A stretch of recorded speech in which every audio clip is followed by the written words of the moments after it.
मैं रामलाल मीणा से आचार्य व्यावसायिक प्रशासन SCRS government college Sawai Madhopur.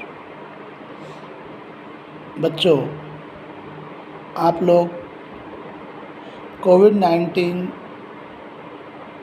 महामारी के कारण राज्य सरकार ने आप लोगों को बिना परीक्षा दिए सेकेंड ईयर से थर्ड ईयर में प्रवेश दिया। देखिए, आप लोग मैं आज आप लोगों को कंपनी अधिनियम 1956 की धारा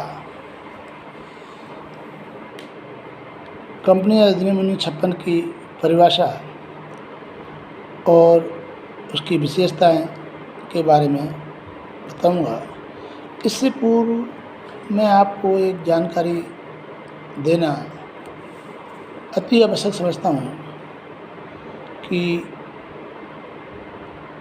कोरोना वायरस कोविड-19 एक ऐसी महामारी है जिससे पूरा विश्व, देश और राज्य इस संकट से जूझ रहा है। राजस्थान सरकार के माननीय मुख्यमंत्री अशोक गहलोत जी एवं उच्च शिक्षा मंत्री भंवर सिंह भाटी जी, प्रिंसिपल सेक्रेटरी और आयुक्त महोदय के अथक प्रयासों से राजस्थान सरकार ने ये डिसीजन लिया गया कि छात्रों के हित में ऑनलाइन उनको पढ़ाया जाए। इसमें क्योंकि कोविड-19 की वजह से यूनिवर्सिटी, कॉलेज, स्कूल एवं भिन्न सरकारी संस्थाएं और रेल, बस, हवाई जहाज वगैरह सारी बंद कर दी गई थी। फिर भी राज्य सरकार ने आप लोगों के लिए विशेष अथक प्रयास से ऑनलाइन पढ़ाई कराने का निर्णय लिया गया। इसमें राजस्थान सरकार ने सभी सहायक और सह आचार्यों को आदेश जारी किया गया कि आप ऑनलाइन वीडियो अपलोड करके या PDF के माध्यम से या असाइनमेंट के माध्यम से या नोट्स बनाकर उनको दें ताकि बच्चों को लाभ मिल सके। तो मैं आपको कंपनी के बारे में बता रहा था। कंपनी का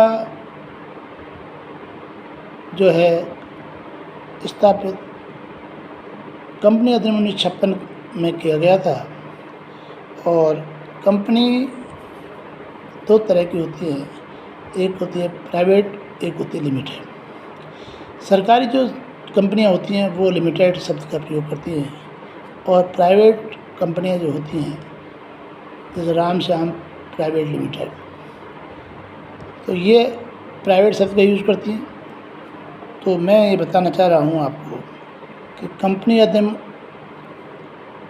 1956 के अंतर्गत कंपनी से आज से ऐसी विद्यमान कंपनी से है जिसका पंजीयन अधिनियम के अंतर्गत निर्मित एवं पंजीकृत किया गया हो, अथवा ऐसी किसी विद्यमान कंपनी से है जिसका निर्माण एवं पंजीयन भारत सरकार में प्रभावी रूप से किसी भी कंपनी अधिनियम के अंतर्गत किया गया हो। यह कंपनी अधिनियम की धारा 3(1) के अनुसार आप लोगों को बताई गई है। अब कंपनी जब अधिनियम लागू होता है तो इसमें निम्न बातों पर गौर किया जाता है कि एक तो कंपनी का निर्माण कंपनी अधिनियम 1956 के अंतर्गत हुआ हो। दूसरा, कंपनी अधिनियम के सारे नियम लागू हों, तभी वो प्रभावी हो सकती है। इसी प्रकार से हमारे न्यायमूर्ति जेम्स ने लिखा है बताया है कि कंपनी किन्हीं सामान्य उद्देश्यों के लिए व्यक्तियों के समूह है। मतलब कहने का आशय ये है कि कंपनी किसी सामान्य उद्देश्यों के लिए बनाई जाती है और वो संगठित व्यक्तियों का समूह होता है। इसी प्रकार हेनी ने लिखा है, कंपनी से आशय विधान द्वारा निर्मित एवं ऐसे कृत्रिम व्यक्ति से है जिसका पृथक अस्तित्व वंचित उत्तराधिकार होता हो और उसकी सरमुद्रा हो। इसमें हेनी साहब ने, प्रोफेसर हेनी ने बड़े स्पष्ट शब्द में लिखा है कि विधान द्वारा निर्मित कृत्रिम व्यक्ति है। कंपनी कोई आड़ मास का तो है नहीं, कंपनी आप लोगों ने बना दी है, उसके साथ जो काम करती है। तो कंपनी विधान द्वारा निर्मित हो, सरमुद्रा हो, फिर तक उसका अस्तित्व होता है।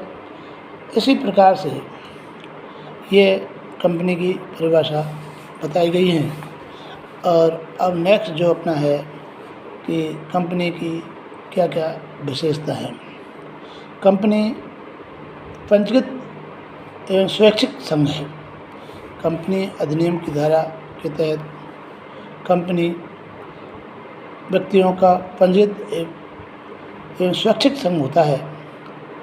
इसकी जो पहली विशेषता है, एक निजी कंपनी के निर्माण के लिए कम से कम 2 व्यक्ति और सार्वजनिक कंपनी के लिए 7 व्यक्तियों का होना, कम से कम 7 व्यक्तियों का होना अति आवश्यक है।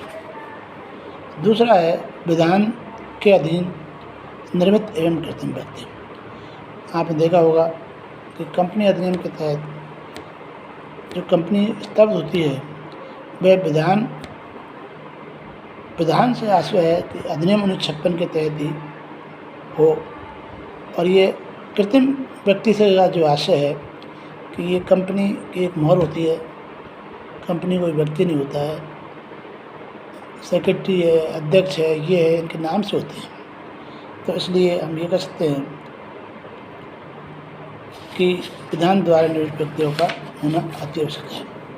तीसरा है इसका पृथक वैधानिक अस्तित्व है। कंपनी में एक विशेषता यह है कि ये अपने सदस्यों से पृथक अस्तित्व होता है और भारत के न्यूनतम पूर्व न्यायाधीश उपराष्ट्रपति हबीबुल्लाह खान ने लिखा है कि एक सम्मिलित कंपनी का पृथक अस्तित्व होता है।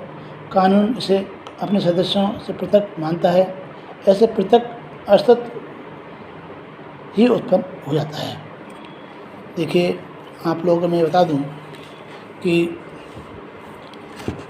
कंपनी के बारे में जो बता रहे थे अपन, फिर इसका स्थायी अस्तित्व होता है। कंपनी एक बनने के बाद में एक स्थायी अस्तित्व होता है, चाहे उसके सदस्य बदल जाते हैं और कंपनी वहाँ की वहाँ रहती है। उदाहरण बता रहा आपके लिए बीपीसीएल कंपनी है। बीपीसीएल कंपनी का मैनेजिंग डायरेक्टर, चीफ इंजीनियर ये बदल जाएंगे मगर बीपीसीएल कंपनी वहाँ की वहाँ रहेगी। इस तरह से ओएनजीसी है या एचपीसीएल है या भारतीय रेल है। भारतीय रेल में डिवीज़न में अधिकारी बदलते रहते हैं, आते रहते हैं, मगर वो उनमें कोई संशोधन नहीं होता। तो इसका जो है स्थायी अस्तित्व होता है, सीमित सरमुद्रा होती है। कंपनी अधिनियम 1956 के तहत सरमुद्रा होती है। कंपनी कोई व्यक्ति नहीं होता है, उसकी मोहर लगती है और मोहर सरमुद्रा से ही उसके, आपने देखा होगा कभी शेयर खरीदते हैं आप तो शेयर में उसमें मोहर लगी आती है। तो कंपनी वो भी कंपनी की तरह ही काम करती है, वो भी अधिनियम 1956 के तहत करते हैं। तो सरमुद्रा होती है, सीमित दायित्व होते हैं, इनके सीमित दायित्व होते हैं और पृथक संपत्ति होती है। कंपनी की पृथक संपत्ति होती है। योग्यता, इस पर कंपनी पर योग वाद विवाद भी प्रस्तुत हो सकते हैं और अपने अंशों को हस्तांतरण भी कर सकती है। इस प्रकार से ऋण प्राप्ति का अधिकार भी होता है इनके पास। और वैधानिक दायित्व से कि सरकारी कानून के तहत उससे भी दायित्व होते हैं। ये इसकी विशेषता हैं। अब नेक्स्ट अपन जो है कल देखेंगे। धन्यवाद।